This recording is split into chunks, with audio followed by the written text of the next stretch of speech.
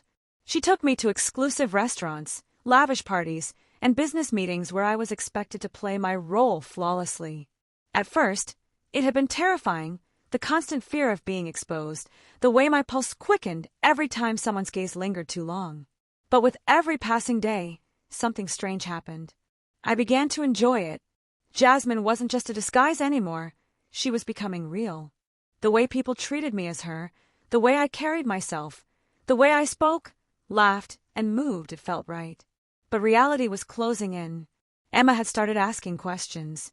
"Why are you always out so late?" she asked one evening as I changed out of my suit, pretending I had been at a standard assistant job. I shrugged, trying to sound casual. "Vivian works unpredictable hours."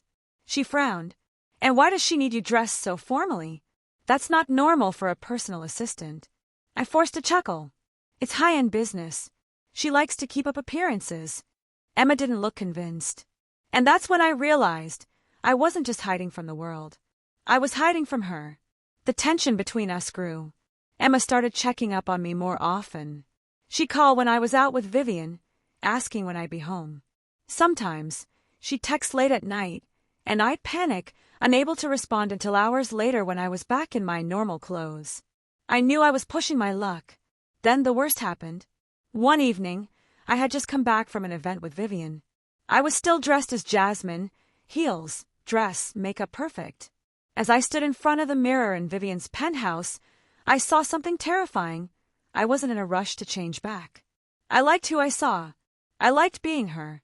Just as I was running my fingers over my reflection, my phone buzzed. "Emma, I'm outside your work building." "Come down." My stomach dropped. I ran to the window. Down below, I spotted her car parked near the entrance. Panic seized me. There was no way I could go down there. Not like this.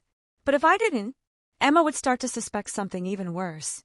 I scrambled to change, pulling off the dress, wiping away the lipstick, scrubbing at my face. My hands were shaking so badly that I nearly knocked over Vivian's perfume bottles.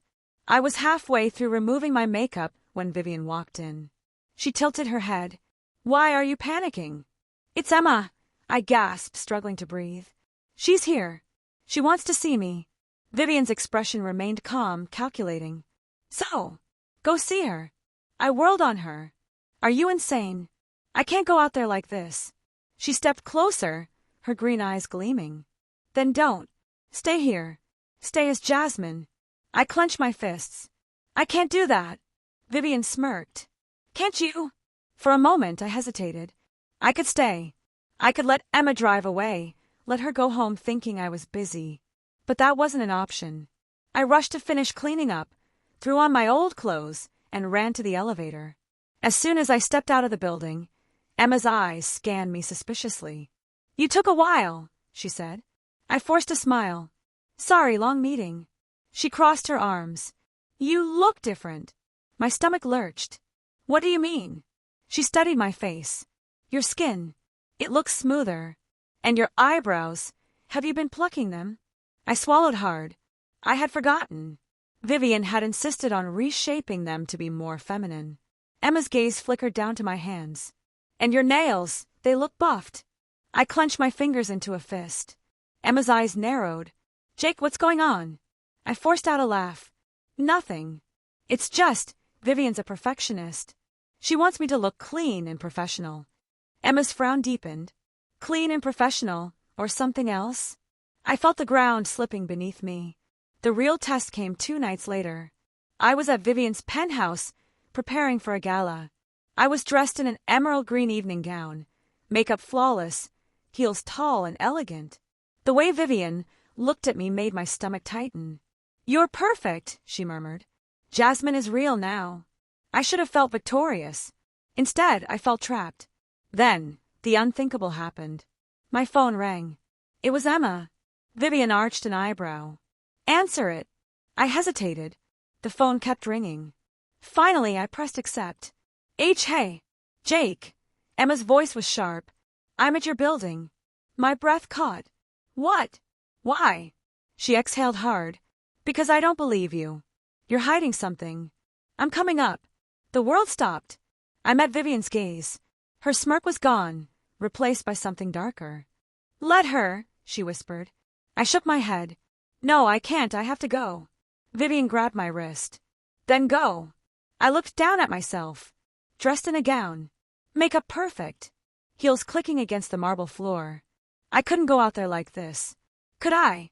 I bolted to the bathroom, hands shaking as I tried to wipe away the makeup.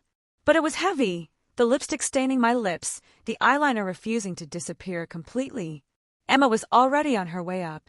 I ripped off the wig, tossed the dress aside, grabbed whatever clothes I could find. The knock on the door sent a jolt of terror through me. I barely had time to pull on pants and a sweater before the door opened. Emma stepped inside, her eyes scanning the room. She froze.